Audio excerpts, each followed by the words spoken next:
Hello বন্ধুরা, আজকে আমরা রান্না করব ছোট মাছের চচ্চড়ি। এখানে আমি মাছ নিয়েছি, কিছু সবজি রেখে দিয়েছি, পেঁয়াজ কুচি নিয়েছি। আপনারা আপনাদের সাধ্য মতো নেবেন। আমি আমার সাধ্য মতো কিছু সবজি কেটে রেখেছি।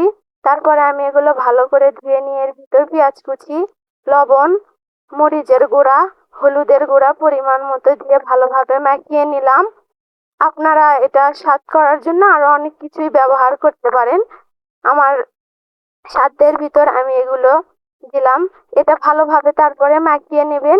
মনে রাখবেন, ছোট মাছের চচ্চড়ি আসলে যত মাখবেন তত ভালো লাগবে। ভালোভাবে মাখিয়ে নিয়ে আমি এর ভিতর মাছগুলো দিয়ে দিলাম। তারপরে একটু তেল দিলে এটা আরো স্বাদ লাগে। তারপরে এটা ভালোভাবে মাখিয়ে চুলায় তুলিয়ে দেবেন। চুলায় তুলে দেওয়ার পর কিছুক্ষণ এটা রেখে দেবেন। এর ভিতর পরিমাণ মতো পানি দেবেন। চুলায় তুলে দেওয়ার পর এটা কিছুক্ষণ রাখবেন। রাখার পর দেখেন আমার ছোট মাছের চচ্চড়িটা রেডি হয়ে গেছে। এটা দেখতে কত সুন্দর লাগতেছে। এরকম নিত্য নতুন রান্নার ভিডিও পেতে আমার চ্যানেলটাকে সাবস্ক্রাইব করে দেবেন।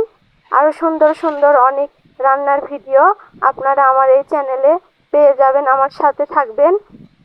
দেখেন কত সুন্দর লাগতেছে। আসলে এই চচ্চড়ি খেতে অনেক স্বাদ।